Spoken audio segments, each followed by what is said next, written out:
viewers.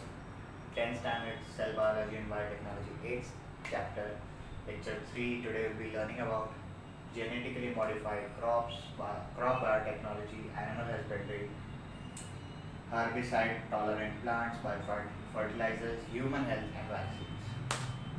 बहुत topics है but छोटे छोटे पैराग्राफ्स है, सो जल्दी समझ आ जाएगा और लेक्चर जल्दी खत्म हो जाएगा. It's not necessary that it will be long. Crop biotechnology is nothing but अब biotechnology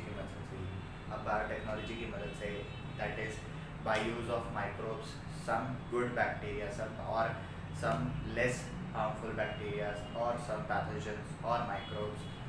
You use it and apply it on your crops or expose it to your crop so that your crop gets or your crop yields a very high amount of grains. मतलब कि आप biotechnology की मदद से microbes, bacterias, antibiotics या फिर आप कोई भी एक एंटीजन यूज़ करके आप अपने खेत के को ज़्यादा से ज़्यादा प्रोड्यूस करने की कोशिश करते हो, ज़्यादा से ज़्यादा जल्दी से जल्दी. डिपेंड करता है आप टाइम के बेसिस पे कर रहे हो तो जल्दी से जल्दी उसको उगाने की कोशिश करोगे, या आपको ग्रोथ ज़्यादा चाहिए, क्रॉप्स की जो आउटपुट है आपको ग्रेन्स जो है वो ज़्यादा चाहिए, तो उस हिसाब से वो पर्टिकुलर बैक्टीरिया यूज़ कर सकते हो. आपके टेक्स्ट बुक में क्रॉप बायोटेक्नोलॉजी के लिए इतना ही दिया है. फिर आपके genetically modified crops are nothing but कि आप कभी कभी ऐसा होता है कि आपको कोई क्रॉप्स जो ऐसी चाहिए जो कोई डिजीज़ से रेजिस्टेंट हो. डिजीज़ से रेजिस्टेंट इन द सेंस कि जो अगर खाओ तो फिर बाद में उससे रिलेटेड या कोई भी एक डिजीज़ जो आपकी ट्रेंड में है या आपके ज़्यादा से ज़्यादा सोशल लाइफ में अफेक्टेड है तो वो खाओ तो फिर बाद में वो डिजीज़ आपको होगी नहीं.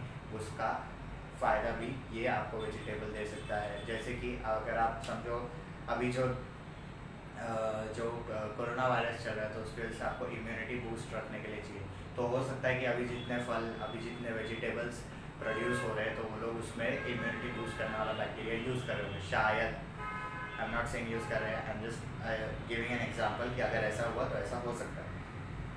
आपको 3 एग्जांपल दिया हुआ है जेनेटिकली मॉडिफाइड क्रॉप्स का.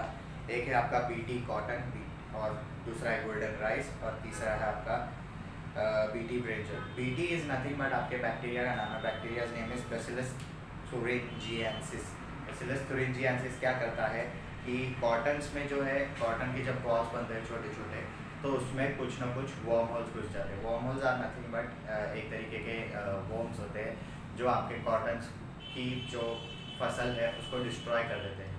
तो आपका जो बैसिलस thuringiensis क्या करता है, जब आपका कॉटन का प्लांट जो है वो उस पर्टिकुलर बैक्टीरिया से एक्सपोज हो जाता है तो वो बैक्टीरिया क्या करता है, उसमें जो वर्म होल्स आते हैं या बॉल वर्म आता है वो उसको इफेक्ट करने लगता है. तो वो बैक्टीरिया उसकी बॉडी में घुस के वो पर्टिकुलर वर्म होल या बॉल वर्म का एलिमेंट्री कैनाल डिस्ट्रॉय कर देता है. मतलब क्या, आपका जो बॉल वर्म या आपका जो कीड़ा है जो आपके कॉटन को खा रहा है तो उसका डाइजेस्टिव सिस्टम ही ख़राब कर देता है, जिसकी वजह से वो अपने आप मर जाता है. तो आपका खेत भी बच जाता है और आपका खेत बैक्टीरिया की वजह से ख़राब भी नहीं होता.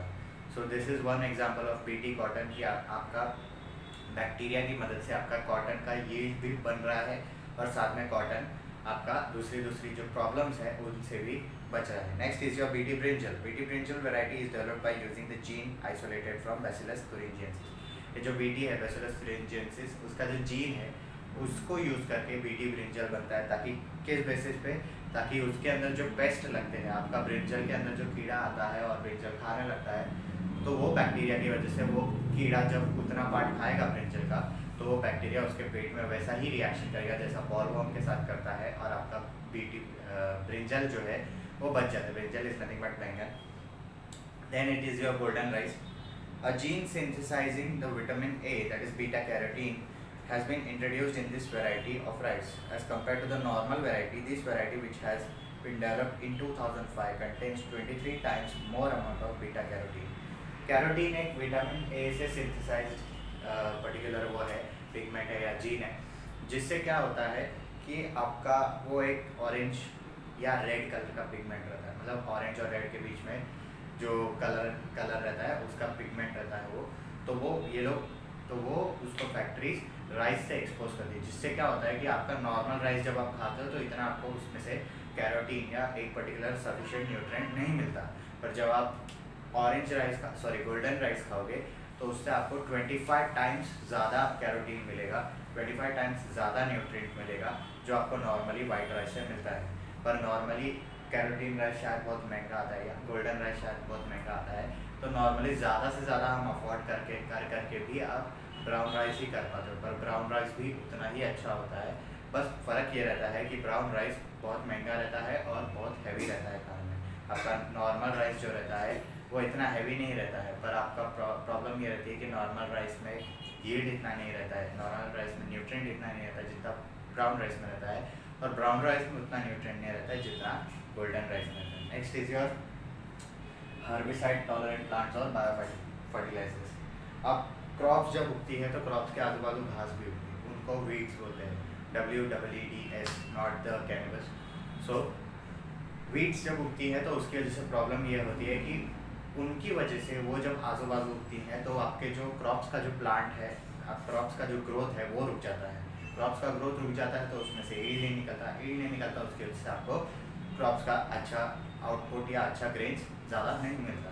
सो व्हेन जब आपके क्रॉप्स के साथ वीड को हटाना है तो उसके टाइम पे कुछ हर्बिसाइड टॉलरेंट प्लांट्स आते हैं। हर्बिसाइड टॉलरेंट प्लांट्स मतलब हर्ब्स होते हैं, हर्बल जो हर्बल फर्टिलाइजर्स रहते हैं या कोई ऐसा पर्टिकुलर बैक्टीरिया जो सिर्फ वीड खाएगा, हम उसको उस क्रॉप से एक्सपोज करेंगे, जिसकी वजह से क्या होगा कि सिर्फ वीड का जो पार्ट है, सिर्फ घास वाला पार्ट जो है, जो अननेसेसरी प्लांट उग रहा है आपके क्रॉप्स के आजू बाजू, तो वो मर जाएगा और आपका क्रॉप बच जाएगा। नेक्स्ट इज जो बायो फर्टिलाइजर्स। बायो फर्टिलाइजर्स हमने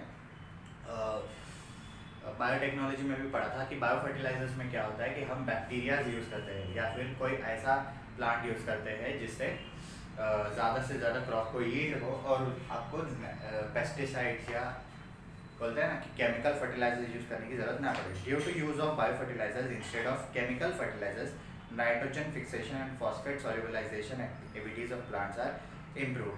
मतलब क्या कि उसके अंदर जो मेटाबॉलिज्म होता है वो ज़्यादा इम्प्रूव होने लगता है अगर आप बायो फर्टिलाइजर्स यूज़ करते हो तो।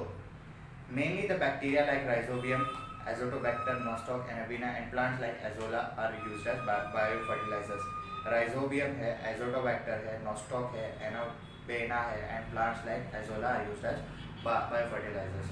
तो और यही सब मतलब प्लांट्स के अंदर जो आप बैक्टीरिया एक्सपोज करते हो वो टिश्यू जनरेशन में भी मदद करता है। मतलब क्या होता है बेसिकली कि ये अगर प्लांट बढ़ रहा है और फिर बाद में दूसरा प्लांट उगता है तो उन्हीं बैक्टीरियाज की मदद से, उन्हीं बायो फर्टिलाइजर्स की मदद से जो दूसरा प्लांट उगेगा वो ज़्यादा अच्छा उगेगा या वो ज़्यादा बेटर यील्ड देगा, उस बेसिस पर रहता है।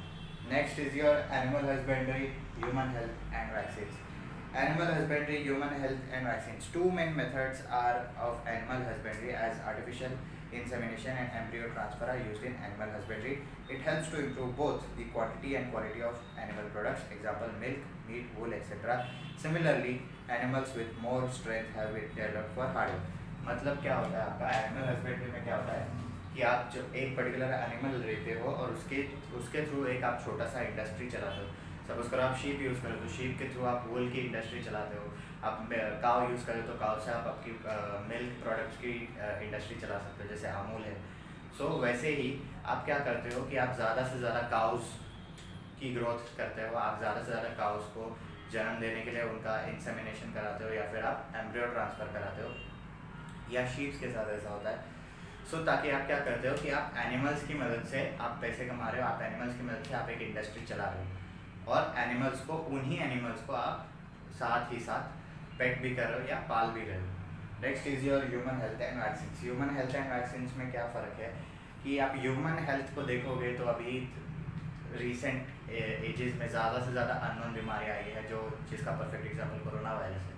सो जितनी ज़्यादा से ज़्यादा अननोन बीमारियाँ आएगी उतना ज़्यादा से ज़्यादा हमको उसका एंटीजन या उसका एक पर्टिकुलर उसका आप कह सकते हो कि उसका वैक्सीन वापस से निकालना पड़ेगा। So that is the problem human life faces और ह्यूमन हेल्थ फेसेस। हमको इतनी अननोन डिजीजेस होती है कि उसका वैक्सीन निकालने को भी टाइम नहीं रहता है। सो ह्यूमन हेल्थ बेसिकली क्या है, अगर आप इसका बुक में जो एग्जांपल है वो आपका है कि अगर आपको पर्टिकुलर कोई शुगर की प्रॉब्लम है या डायबिटीज़ की प्रॉब्लम है तो उसके लिए इंसुलिन रहता है। इंसुलिन क्या करता है, आपका शुगर क्वांटिटी या शुगर क्वालिटी मेंटेन करता है आपकी बॉडी में। सो इंसुलिन के केस में पहले इंसुलिन जो आपका हॉर्स रहता है उसके पैंक्रियाज से एक्सक्रीट किया जाता था, बट जैसे ही बायोटेक्नोलॉजी प्रोग्रेस करने लगी तो हमने क्या किया, तो साइंटिस्ट इंसुलिन खुद ब खुद बैक्टीरिया की मदद से बनाने लग गए।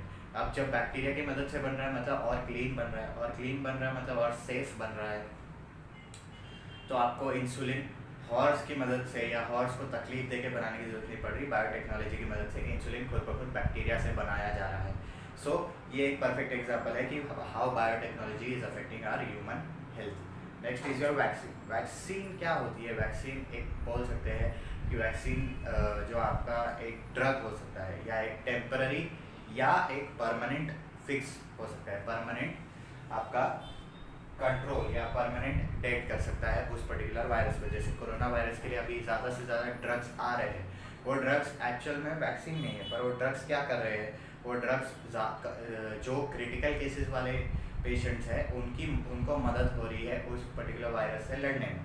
So that is one thing कि आपका जो ड्रग है वो जो भी नाम है उसका, आपका जो वो ड्रग है उससे क्या हो रहा है कि आपकी बॉडी को उतने एंटीजेंस मिल रहे हैं, उतना बैक्टीरिया या गुड बैक्टीरिया या एंटीबायोटिक मिल रहा है जो आपको उस बीमारी से लड़ने में मदद कर रहा है। Vaccine is the antigen containing material given to acquire either permanent or temporary immunity against a specific pathogen or disease। Vaccine क्या करता है, एक एंटीजन है। एंटीजन इज नथिंग बट कि एंटीजन जब आप बॉडी में जाता है तो वो ज़्यादा से ज़्यादा एंटीबायोटिक्स बनाने की कोशिश करता है। एंटीबायोटिक क्या करता है, आपका कोई भी डिजीज़ या कोई भी पैथोजन से लड़ने में मदद करता है। सो वैक्सीन क्या करेगी, आपको टेम्पररी या परमानेंट, दोनों में से कोई भी एक, टेम्पररी होगा या परमानेंट होगा, परमानेंट इम्यूनिटी दिला सकती है कोई भी एक डिजीज़ से। Traditionally, vaccines were prepared with the help of pathogens. Completely or partially killed pathogens were used as vaccine. However, due to this, there were chances of contracting the disease in case of some persons। कि मतलब पहले क्या होता था, पहले जो pathogens मर जाते थे या पार्शियली मर जाते थे, उन्हीं पैथोजेंस को यूज़ करके वैक्सीन बनाते थे। उससे प्रॉब्लम क्या हो जाता था, चलो पैथोजन से वैक्सीन बना ली, वैक्सीन किसी ने ले ली, वो ठीक हो गया, पर उसी वैक्सीन के अंदर जो पैथोजेंस है वो उसकी बॉडी में है, तो उसकी वजह से उसको वापस से वो बीमारी हो सकती है। सो ये पैथोजेंस का केस था कि अगर आप पैथोजन से वैक्सीन बना रहे हो तो हो सकता है उसी इंसान को फिर से वो डिजीज़ हो सकती है। However, hence as an alternative, scientists tried to artificially produce vaccines with the help of biotechnology। तो पैथोजेंस की वजह से डिजीज़ वापस आ सकती है, पर जब साइंटिस्ट ने बायोटेक्नोलॉजी की मदद से वैक्सीन बनानी शुरू की तो उससे क्या हो गया कि बायोटेक्नोलॉजी की वजह से पैथोजेंस के सिर्फ जीन्स को वो लोग स्टडी करके बनाते, जीन्स को स्टडी करके बना रहे थे, मतलब वो पैथोजन का एक रेप्लिका बना रहे थे। बस फ़र्क ये था कि जो पैथोजन हार्म कर रहा है बॉडी को, उसका जो रेप्लिका होगा वो हार्म नहीं करेगा, या उसका जो नया जो पर्टिकुलर प्रोडक्ट बनेगा, नया जो पर्टिकुलर एंटीजन बनेगा वो बॉडी को हार्म नहीं करेगा, वो सिर्फ और सिर्फ डिजीज़ जो है अंदर, वायरस जो है अंदर, उसी को मारेगा, उसी के साथ लड़ेगा और वहीं पे उसको ख़त्म कर देगा। So vaccines made by the help of biotechnology are more safer, more cleaner, जिसकी वजह से क्या होगा कि आपके पैथोजेंस के वैक्सीन्स का जो रिस्क है वो अवॉइड हो जाएगा, या वो स्टॉप हो जाएगा, या वो गायब हो जाएगा कि आपको वापस से बीमारी हो सकती है। और बायोटेक्नोलॉजी के वैक्सीन से क्या होगा कि वो परमानेंटली बीमारी आपकी बॉडी से निकल जाएगी और आपको फिर से वो बीमारी नहीं होगी, unless you come in contact with that person again. So आज के लिए बस इतना ही। डिस्क्रिप्शन में थोड़ा सा कम टॉपिक रहेगा क्योंकि उतना फिट नहीं होगा, बट बहुत सारे टॉपिक्स हैं आज के दिन के लिए। So till then take care, stay home, stay safe.